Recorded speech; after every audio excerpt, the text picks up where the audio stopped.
He hated it. Said he wanted this stuff.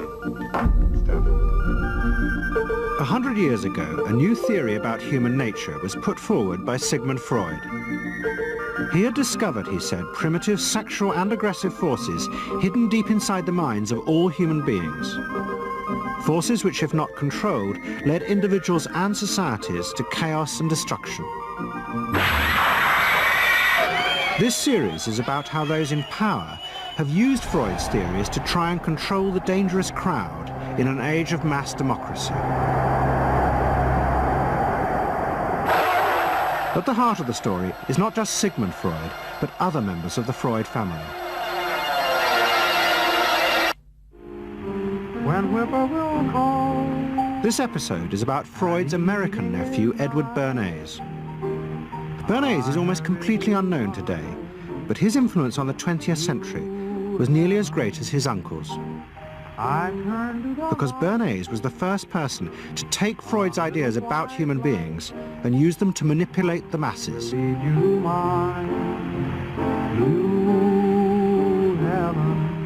He showed American corporations for the first time how they could make people want things they didn't need by linking mass-produced goods to their unconscious desires. Out of this would come a new political idea of how to control the masses. By satisfying people's inner selfish desires, one made them happy and thus docile. It was the start of the all-consuming self, which has come to dominate our world today.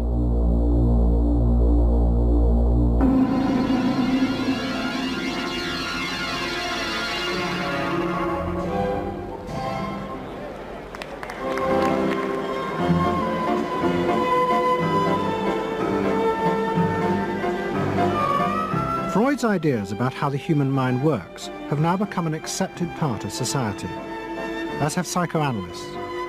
Every year, the psychotherapist's ball is held in a grand palace in Vienna. This is the psychotherapy ball. Psychotherapists come, some advanced patients come, or former patients come, and many other people, friends, but also people from the Viennese society who like to go to a nice, elegant, comfortable ball. But it was not always so. 100 years ago, Freud's ideas were hated by Viennese society.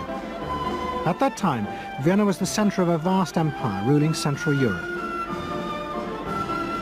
And to the powerful nobility of the Habsburg court, Freud's ideas were not only embarrassing, but the very idea of examining and analyzing one's inner feelings was a threat to their absolute control.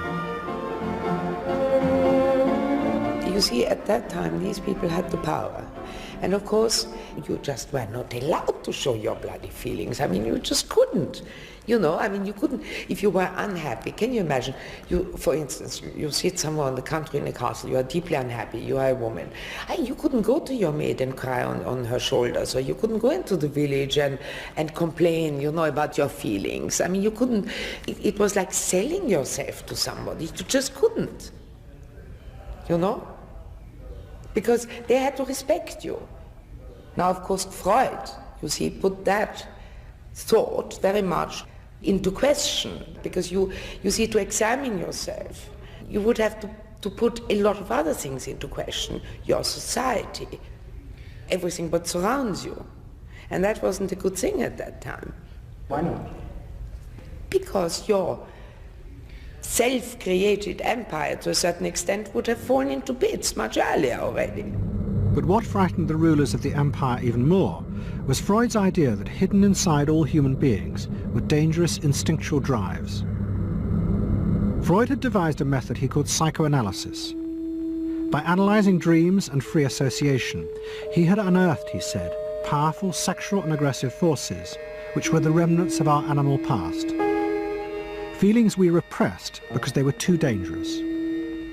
Freud devised a method for exploring a hidden part of the mind, which we nowadays call the unconscious, which is a part that is totally unknown to our consciousness, that there exists a barrier in all our minds which prevents these hidden and unwelcome impulses of the unconscious from emerging. Good night.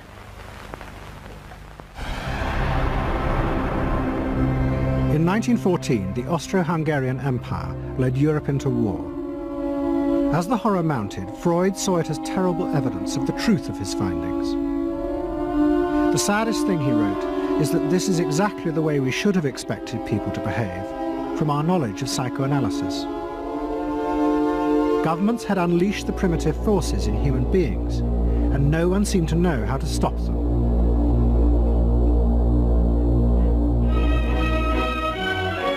At that time, Freud's young nephew, Edward Bernays, was working as a press agent in America. His main client was the world-famous opera singer Caruso, who was touring the United States.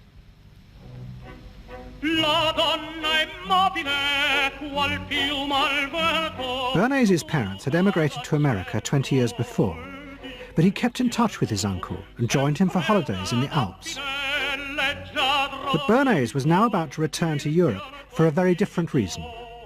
On the night that Caruso opened in Toledo, Ohio, America announced it was entering the war against Germany and Austria. As a part of the war effort, the US government set up a Committee on Public Information, and Bernays was employed to promote America's war aims in the press. The President, Woodrow Wilson, had announced that the United States would fight not to restore the old empires, but to bring democracy to all of Europe.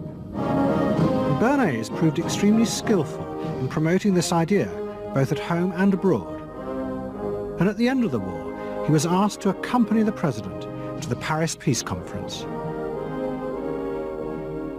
Then, to my surprise, they asked me to go over with Woodrow Wilson to the peace conference. And at the age of 26, I was in Paris for the entire time of the peace conference that was held in the suburb of Paris, and we worked to make the world safe for democracy. That was a big slogan. Wilson's reception in Paris astounded Bernays and the other American propagandists. Their propaganda had portrayed Wilson as a liberator of the people, a man who would create a new world in which the individual would be free. They had made him a hero of the masses. And as he watched the crowd surge around Wilson, Bernays began to wonder whether it would be possible to do the same type of mass persuasion, but in peacetime. When I came back to the United States, I decided that if you could use propaganda for war, you could certainly use it for peace. And propaganda got to be a bad word because of the Germans using it. So what I did was to try to find some other words. So we found the word Council on Public Relations. Bernays returned to New York and set up as a public relations counsel in a small office off Broadway. It was the first time the term had ever been used. Since the end of the 19th century, America had become a mass industrial society, with millions clustered together in the cities. Bernays was determined to find a way to manage and alter the way these new crowds thought and felt. To do this, he turned to the writings of his uncle Sigmund. While in Paris, Bernays had sent his uncle a gift of some Havana cigars. In return, Freud had sent him a copy of his general introduction to psychoanalysis. Bernays read it, and the picture of hidden irrational forces inside human beings fascinated him. He wondered whether he might make money by manipulating the unconscious. What Eddie got from Freud was indeed this idea that there is a lot more going on in human decision-making, not only among individuals, but even more importantly among groups, than this idea that information drives behavior.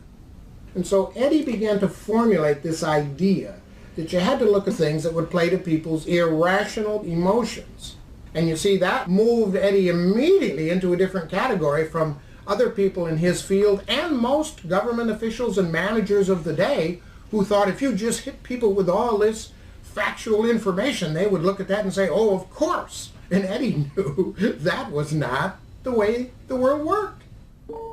Bernays set out to experiment with the minds of the popular classes. His most dramatic experiment was to persuade women to smoke. At that time, there was a taboo against women smoking, and one of his early clients, George Hill, the president of the American Tobacco Corporation, asked Bernays to find a way of breaking it. He said, we're losing half of our market because men have invoked a taboo against women smoking in public. Can you do anything about that? I said, let me think about it. And then I said, have I your permission to see a psychoanalyst to find out what cigarettes mean to women? He said, what'll it cost? So I called up Dr. Brill, A.A. Brill, who was a leading psychoanalyst in New York at that time. How come you didn't call your uncle? Why didn't you call your uncle? Because he was in Vienna. A.A. Brill was one of the first psychoanalysts in America, and for a large fee he told Bernays that cigarettes were a symbol of the penis and of male sexual power. He told Bernays that if he could find a way to connect cigarettes with the idea of challenging male power, then women would smoke, because then they would have their own penises. Every year, New York held an Easter Day parade to which thousands came, and Bernays decided to stage an event there. He persuaded a group of rich debutantes to hide cigarettes under their clothes. Then they should join the parade, and at a given signal from him, they were to light up the cigarettes dramatically. Bernays then informed the press that he had heard that a group of suffragettes were preparing to protest by lighting up what they called torches of freedom. He knew this would be an outcry, and he knew that all of the photographers would be there to capture this moment. And so he was ready with a phrase which was torches of freedom. And so here you have a symbol, women, young women, debutantes, smoking a cigarette in public with a phrase that means anybody who believes in this kind of equality pretty much has to support them in the ensuing debate about this, because torches of freedom. I mean, what's on all American coins? It's liberty. She's holding up the torch. You see, and so all of this is there together. There's emotion, there's memory, there's a rational phrase, even though it's using a lot of emotional elements. It's a phrase that works in a rational sense. All of this is together. And so the next day, this was not just in all of the New York papers, it was across the United States and around the world. And from that point forward, the sale of cigarettes to women began to rise. He had made them socially acceptable with a single symbolic act. What Bernays had created was the idea that if a woman smoked, it made her more powerful and independent, an idea that still persists today. Embrace me, my sweet embrace. It made him realize that it was possible to persuade people to behave irrationally if you link products to their emotional desires and feelings. The idea that smoking actually made women freer was completely irrational, but it made them feel more independent. It meant that irrelevant objects could become powerful emotional symbols of how you wanted to be seen by others. Eddie Bernays saw the way to sell product was not to sell it to your intellect, that you ought to buy an automobile, but that you will feel better about it if you have this automobile. I think he originated that idea, that they weren't just purchasing something, but they were engaging themselves emotionally or personally in the product or service. That it's not, you think you need a new piece of clothing, but you'll feel better with the piece of clothing. That was his contribution in a very real sense. We see it all over the place today, but I think he originated the idea of the emotional connect to a product or service. What Bernays was doing fascinated America's corporations. They had come out of the war rich and powerful, but they had a growing worry. The system of mass production had flourished during the war, and now millions of goods were pouring off production lines. What they were frightened of was the danger of overproduction, that there would come a point when people had enough goods and would simply stop buying. Up until that point, the majority of products were still sold to the masses on the basis of need. While the rich had long been used to luxury goods, for the millions of working-class Americans, most products were still advertised as necessities. Goods like shoes, stockings, even cars were promoted in functional terms for their durability. The aim of the advertisements was simply to show people the product's practical virtues, nothing more.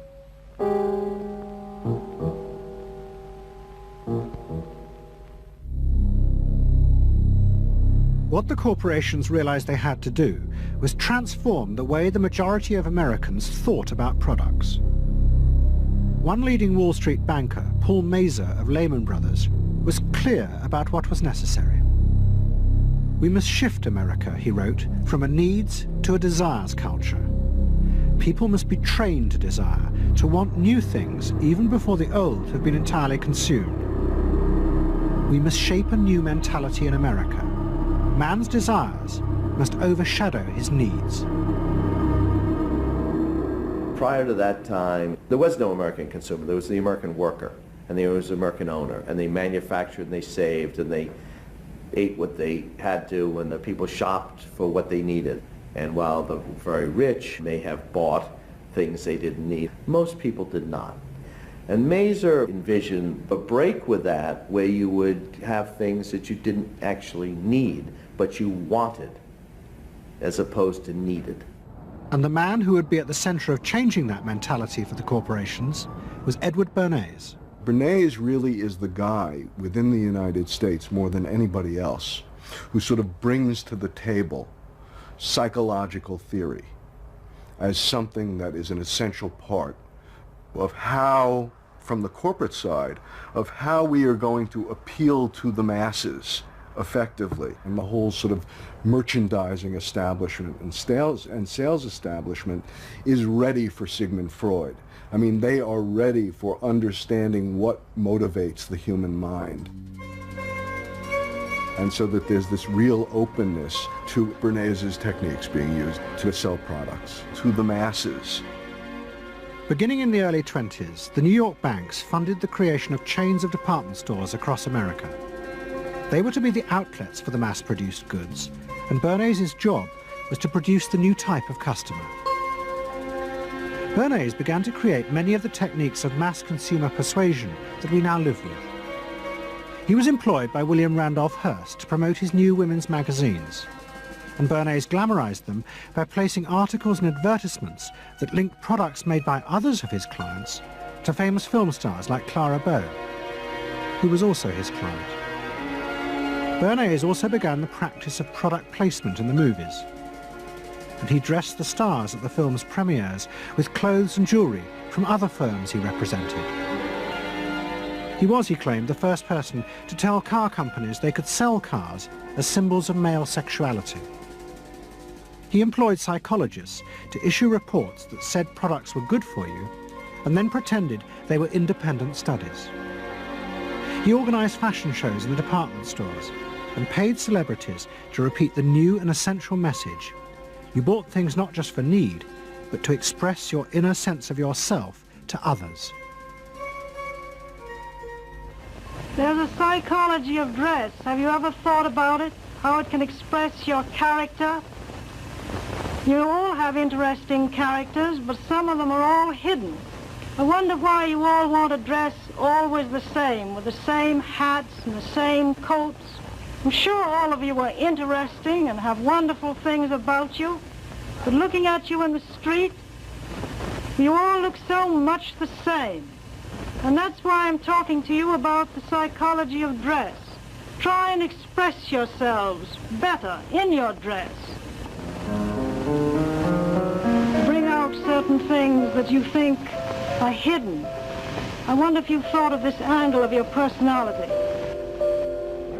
I'd like to ask you some questions. Why do you like short skirts? Oh, because there's more to see. More to see, eh? What good does that do you? Makes you more handsome. It makes you more attractive. Yeah? In 1927, an American journalist wrote, "A change has come over our democracy. It is called consumptionism.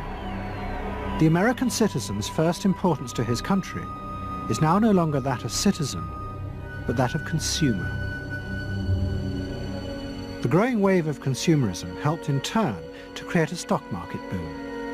And yet again, Edward Bernays became involved, promoting the novel idea that ordinary people should buy shares, borrowing money from banks he also represented. And yet again, millions followed his advice. He was uniquely knowledgeable about how people in large numbers are going to react to products and ideas and so on. But in political terms, if he were to go out, so I can't imagine that he could get 3 people to stand and listen. Wasn't particularly articulate, was a kind of funny looking, and didn't have any sense of reaching out for people one-on-one. None at all. He didn't think about people in groups of one, thought about people in groups of thousands. So I would have nothing to do with them. Hello? Bernays soon became famous as the man who understood the mind of the crowd. And in 1924, the president contacted him. President Coolidge was a quiet, taciturn man and had become a national joke. The press portrayed him as a dull, humorless figure. Bernays' solution was to do exactly the same as he had done with products. He persuaded 34 famous film stars to visit the White House. And for the first time, politics became involved with public relations. And I lined up these 34 people, and I'd say, "What's your name?" He'd say, "Al Jolson." I'd say, "Mr. President, Al Jolson."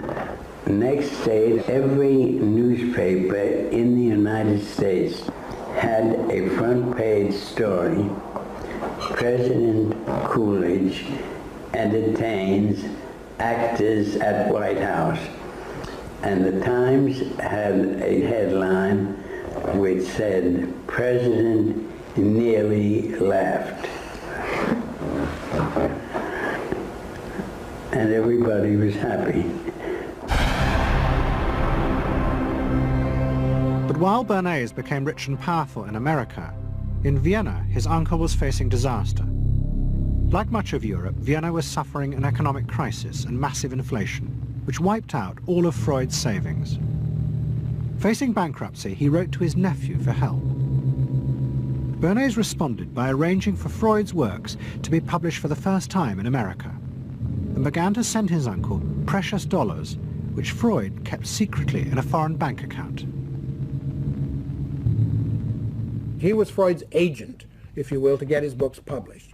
Well, of course, once the books were being published, Eddie couldn't help himself but promote these books, see that everybody read them, make them controversial, emphasize the fact that, do you know what Freud says about sex and what he says cigarettes are a symbol of, and so on and so forth? How do you suppose all those stories got out?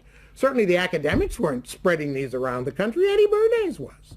Then, when Freud became accepted, well then, of course, to go to a client and say, "Well, Uncle Siggy," see, then that had some cachet. But notice there, first Eddie created Uncle Siggy in the U.S., made him acceptable, secondly, and thirdly, then capitalized on Uncle Siggy. Typical Bernays performance.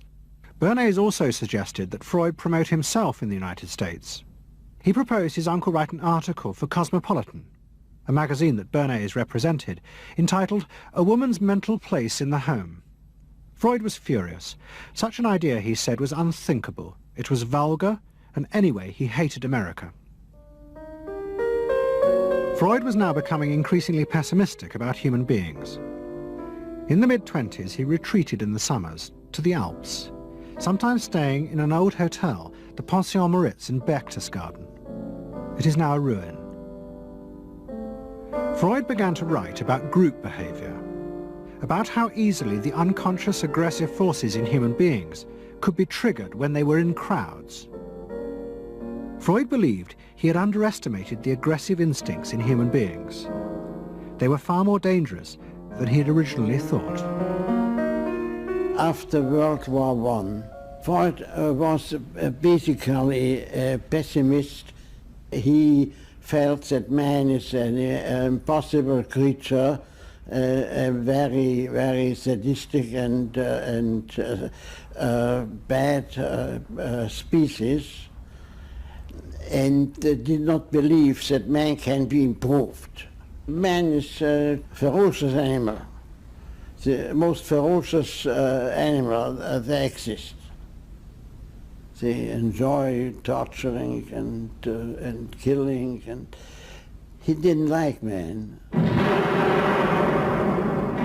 The publication of Freud's works in America had an extraordinary effect on journalists and intellectuals in the 1920s. What fascinated and frightened them was the picture Freud painted of submerged, dangerous forces lurking just under the surface of modern society. Forces that could erupt easily to produce the frenzied mob which had the power to destroy even governments. It was this they believed had happened in Russia. To many, this meant that one of the guiding principles of mass democracy was wrong. The belief that human beings could be trusted to make decisions on a rational basis. The leading political writer, Walter Lippmann, argued that if human beings were in reality driven by unconscious, irrational forces, then it was necessary to rethink democracy. What was needed was a new elite who could manage what he called the bewildered herd. This would be done through psychological techniques that would control the unconscious feelings of the masses. So here you have Walter Lippmann, probably the most influential political thinker in the United States, who is essentially saying that the basic mechanism of the mass mind is unreason, is irrationality, is animality. He believes that the mob in the street, which is how he sees ordinary people, are people who are driven not by their minds but by their spinal cords. The notion of kind of animal drives, unconscious instinctual drives lurking beneath the surface of civilization.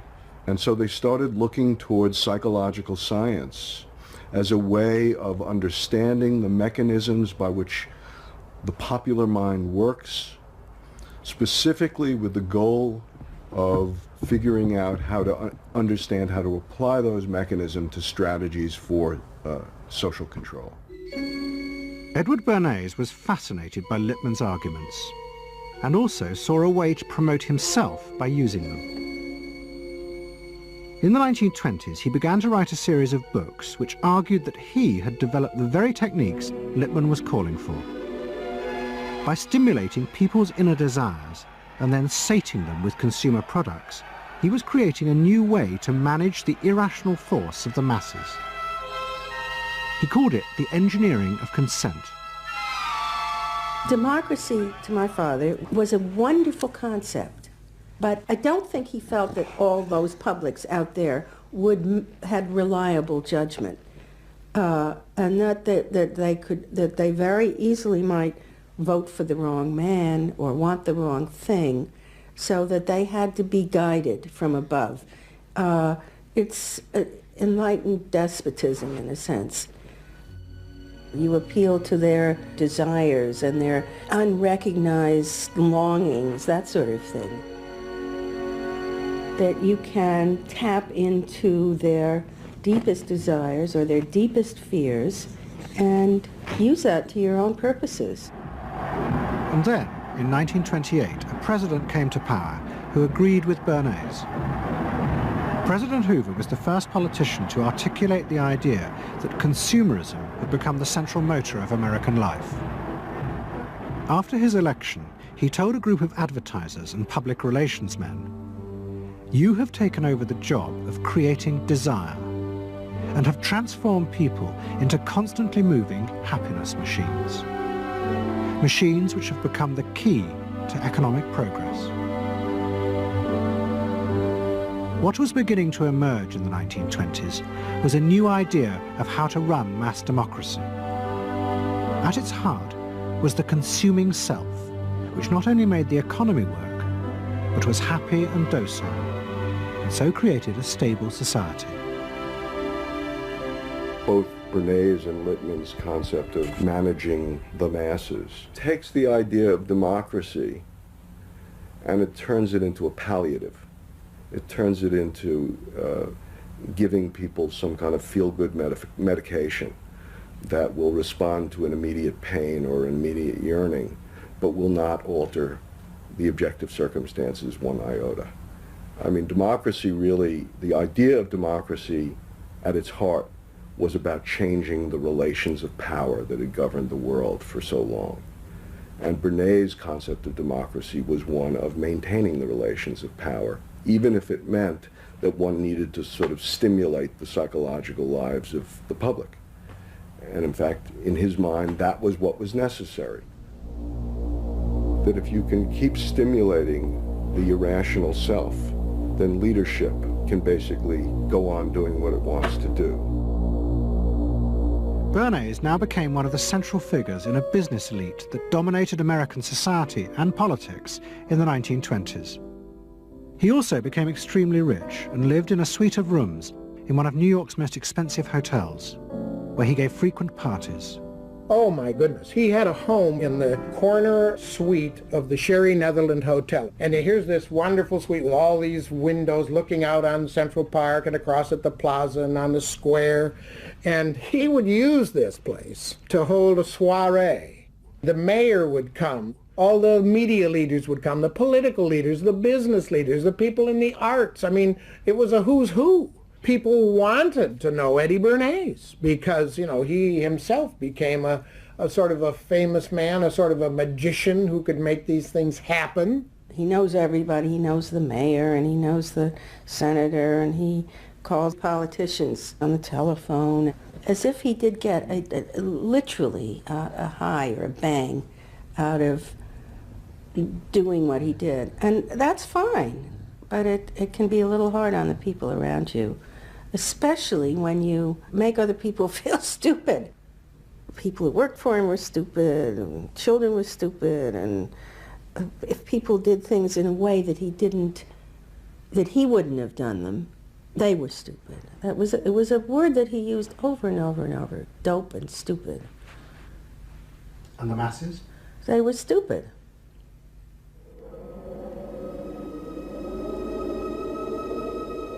But Bernays' power was about to be destroyed dramatically, and by a type of human irrationality he could do nothing to control.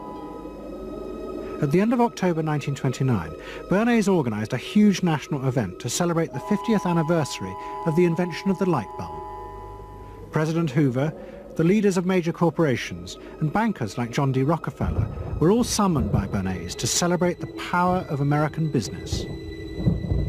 But even as they gathered, news came through that shares on the New York Stock Exchange were beginning to fall catastrophically.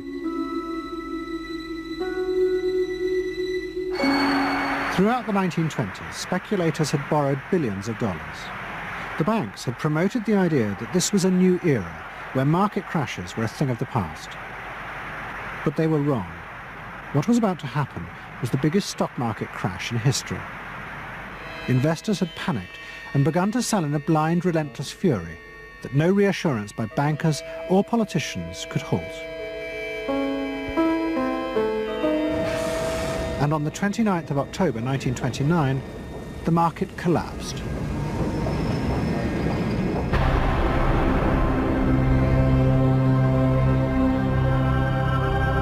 The effect of the crash on the American economy was disastrous.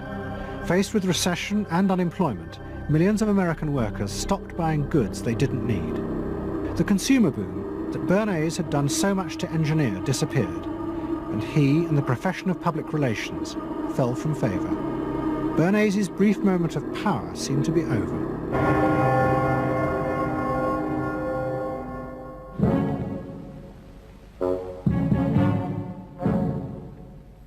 The effect of the Wall Street crash on Europe was also catastrophic.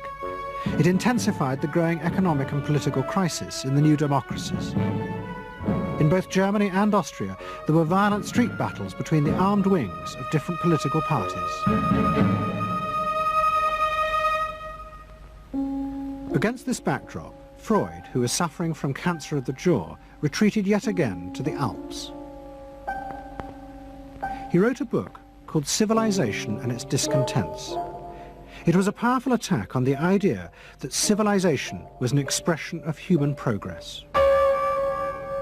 Instead, Freud argued, civilization had actually been constructed to control the dangerous animal forces inside human beings. What was implicit in Freud's argument was that the ideal of individual freedom, which was at the heart of democracy, was impossible. Human beings could never be allowed to truly express themselves because it was too dangerous. They must always be controlled and would thus always be discontent.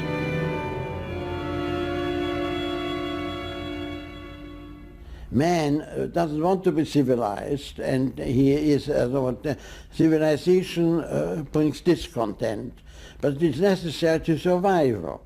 Otherwise he couldn't survive. So he must be discontent, because this would be the only way to keep him within limits.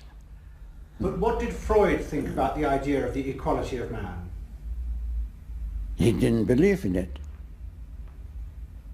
We had 32 parties, and Hitler said, before those parties don't vanish, there is no Germany. That's true. You can't have 32 parties, and so they felt this one person will put an end to this comedy. Freud was not alone in his pessimism. Politicians like Adolf Hitler emerged from a growing despair in the 1920s about democracy. The Nazis were convinced that democracy was dangerous because it unleashed a selfish individualism, but didn't have the means to control it. Hitler's party, the National Socialists, stood in elections, promising in their propaganda that they would abandon democracy because of the chaos and unemployment it led to. Die Parteien versprachen den Himmel auf Erden.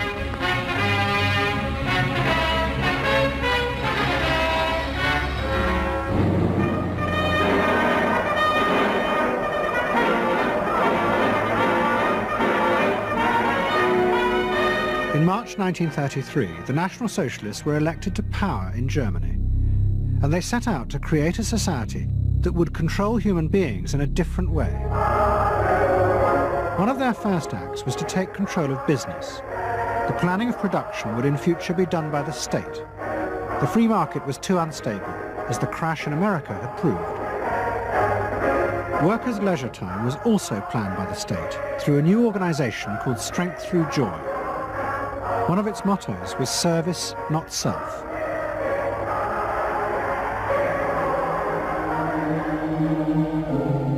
But the Nazis did not see this as a return to an old form of autocratic control.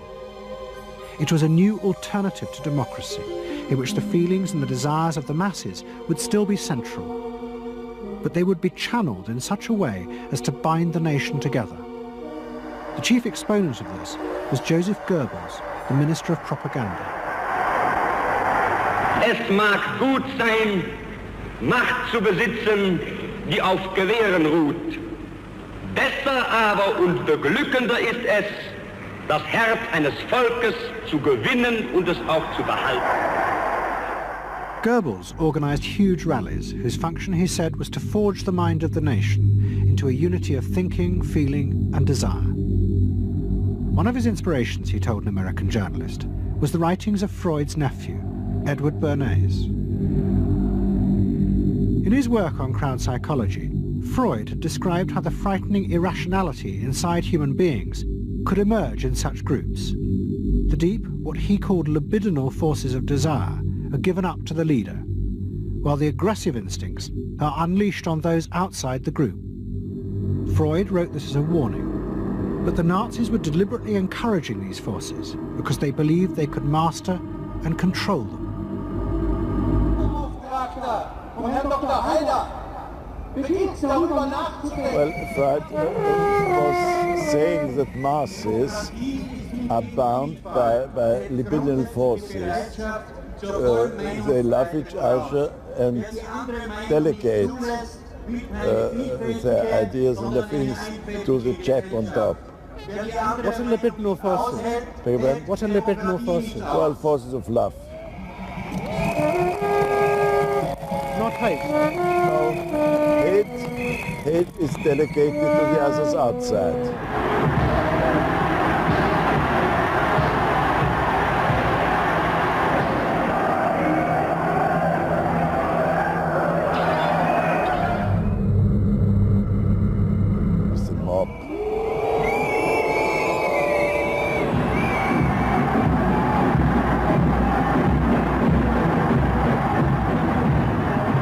I could see from afar, looking up Wilhelmstraße towards unter den Linden, how those 100,000 of people, when they passed Hitler, they just became completely delirious. They began to shout these cries I will never get out of my ears. Heil, Sieg, Heil, that is demented. And here I got confirmation how those irrational forces, uncontrollable forces in Germany, in the Germans, had erupted, had broken out, were running riot, were departing, marching on.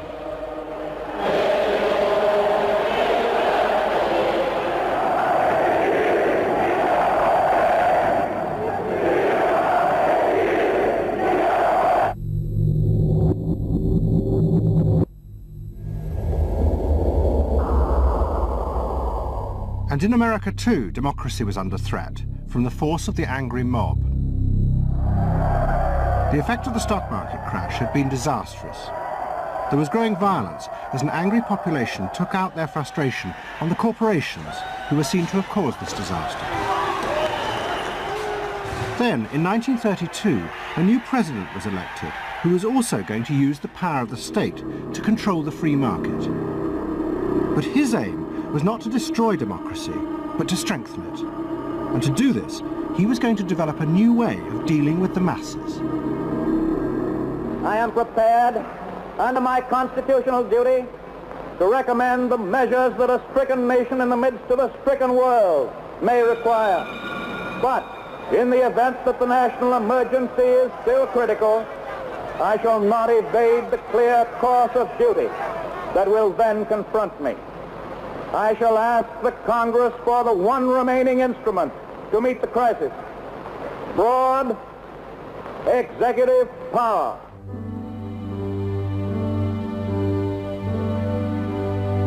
It was the start of what would become known as the New Deal. Roosevelt assembled a group of young technocrats and planners in Washington. He told them that their job was to plan and run giant new industrial projects for the good of the nation. Roosevelt was convinced that the stock market crash had shown that laissez-faire capitalism could no longer run modern industrial economies. It had become the job of government. Big business was horrified, but the New Deal attracted the admiration of the Nazis, especially Joseph Goebbels. Wir betrachten die wirtschaftliche Entwicklung in Amerika mit dem allergrößten positiven Interesse. Und wir sind dort der festen Überzeugung, dass Präsident Roosevelt und seine Berater auf dem richtigen Wege sind. Es handelt sich in der Tat um das größte wirtschaftliche und soziale Problem aller Zeiten. Die vielen Millionen Arbeitslosen, die ihre Plätze an den Maschinen und in den Kontoren verloren haben, wieder an ihre alten Arbeitsstellen zurückzuführen. Das kann nicht allein der privaten Initiative überlassen werden. Ausschlaggebend ist, dass die öffentliche Hand mit positiven Maßnahmen eingreift. But although Roosevelt, like the Nazis, was trying to organize society in a different way, unlike the Nazis, he believed that human beings were rational and could be trusted to take an active part in government. Roosevelt believed it was possible to explain his policies to ordinary Americans and take into account their opinions. To do this, he was helped by the new ideas of an American social scientist called George Gallup. favorite reading of New Deal Washington, the survey of U.S. public opinion. From offices at Princeton, New Jersey, a famed statistician, Dr. George Gallup, tells Washington from week to week what the nation is thinking. And in New York, Fortune magazine's analyst, Elmo Roper, compiles for publication a continuous record of the nation's approval or disapproval of how the country is being run. Gallup and Roper rejected Bernays' view that human beings were at the mercy of unconscious forces and so needed to be controlled. Their system of opinion polling was based on the idea that people could be trusted to know what they wanted. They argued that one could measure and predict the opinions and behaviour of the public if one asked strictly factual questions and avoided manipulating their emotions. Well, how about this one? Do you think Franklin D. Roosevelt's New Deal has been bad for the nation in general? No, that question's loaded. It automatically suggests an answer. Well, how about this? Is your present feeling toward President Roosevelt one of general approval or general disapproval? That's better. Prior to scientific polling, the view of many people was that you couldn't trust public opinion. It was irrational, that it was ill-informed, chaotic, unruly, and so forth. And so that opinion should be dismissed.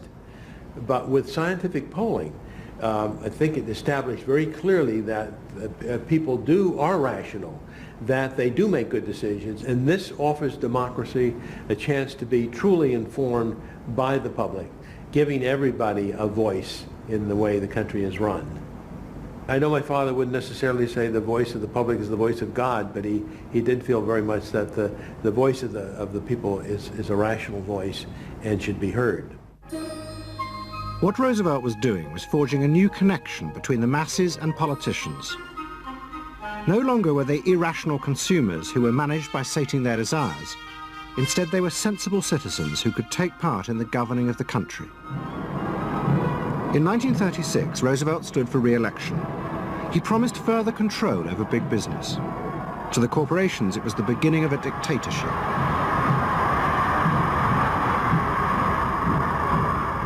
Roosevelt interferes with private enterprise and is running the country into debt for generations to come. The way to get recovery is to let business alone. But Roosevelt was triumphantly re-elected. It looks, my friends, like a real landslide this time. So please let me thank you again and tell you that I hope to see you all very soon and bid you an affectionate good night.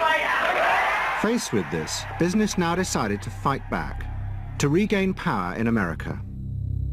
At the heart of the battle would be Edward Bernays and the profession he had invented, public relations. Following that election, business people start to get together and start to carry on discussions, primarily in private, and they start talking to each other about the need to sort of carry on ideological warfare against the New Deal and to sort of reassert the sort of connectedness between the idea of democracy on the one hand and the idea of privately owned business on the other.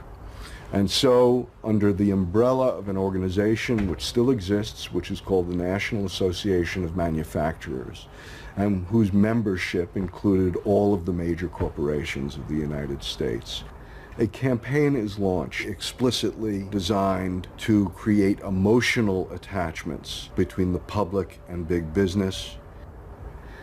It's Bernays' techniques being used on a grand scale. I mean, totally.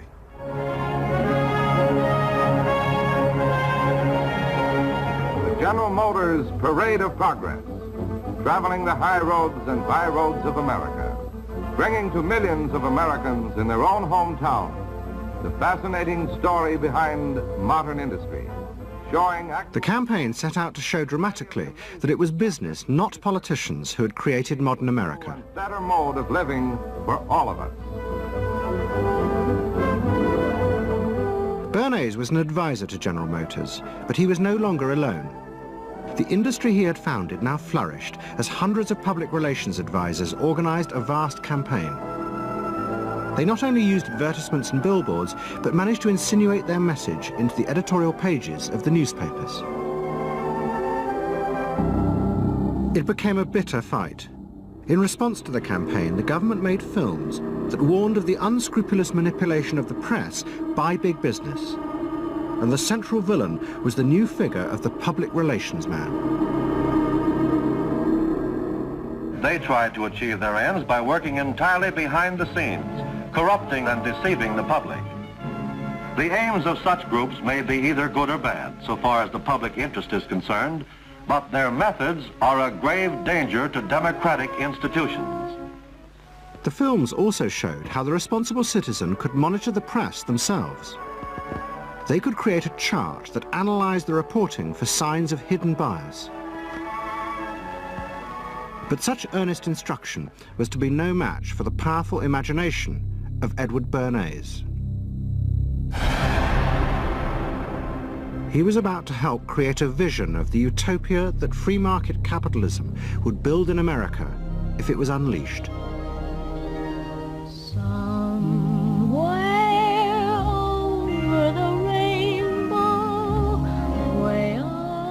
In 1939, New York hosted the World's Fair. Edward Bernays was a central advisor. He insisted that the theme be the link between democracy and American business.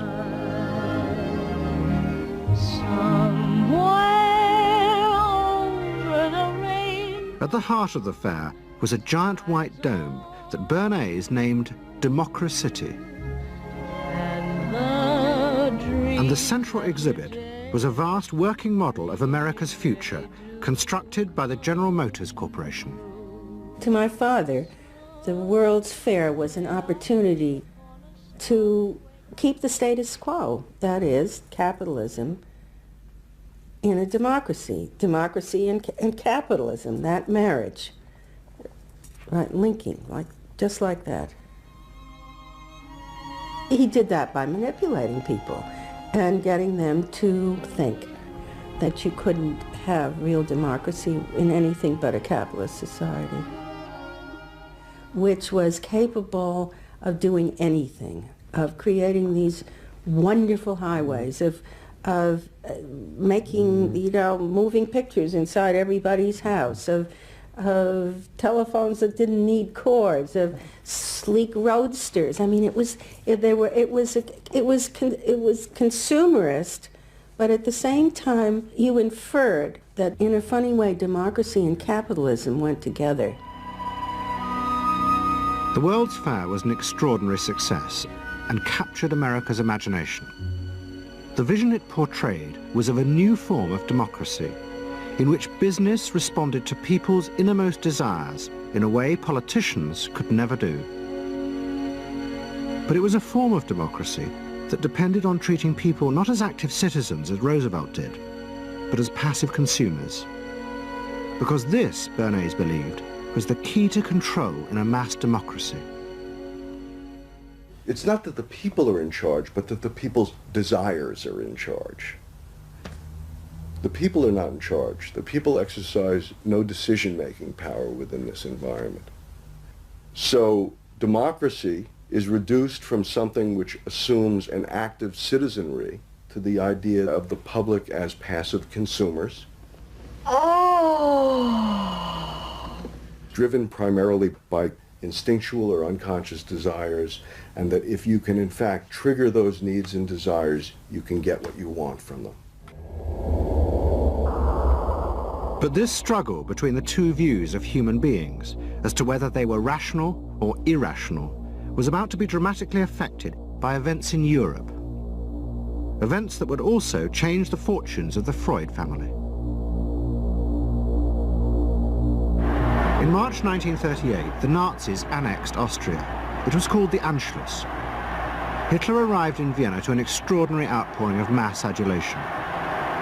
But even as he drove through the city, behind the scenes, the Nazis were systematically whipping up and unleashing the hatred of the crowd against the enemies of the new Greater Germany. The Anschluss was a kind of explosion of terrible hatred against the enemies, the so-called enemies, or whatever they considered enemies, against the Jews totally, and also against a lot of very decent Austrians who had opposed the Nazis in Austria. They said it's legitimate now, you can do what you want, so they did it. Stealing, robbing and killing, I can't say it otherwise. And human depravity, of course, is always very near to normal behavior. It can change very quickly.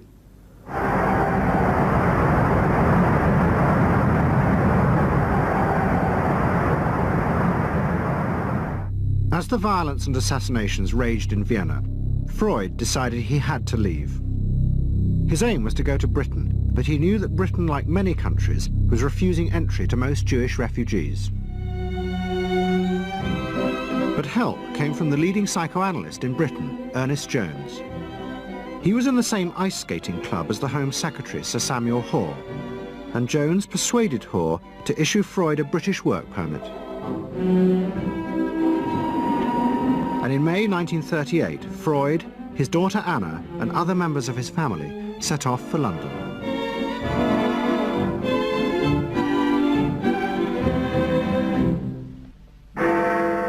Freud arrived in London as Britain was preparing for war, and he settled with his daughter Anna in a house in Hampstead.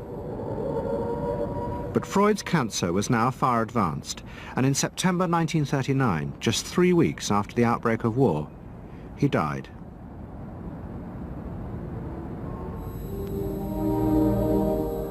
The Second World War would utterly transform the way governments saw democracy and the people they governed. Next week's program will show how the American government, as a result of the war, became convinced there were savage, dangerous forces hidden inside all human beings, forces that needed to be controlled. The terrible evidence from the death camps seemed to show what happened when these forces were unleashed. And politicians and planners in post-war America would come to believe that hidden under the surface of their own population were the same dangerous forces. And they would turn to the Freud family to help control this enemy within.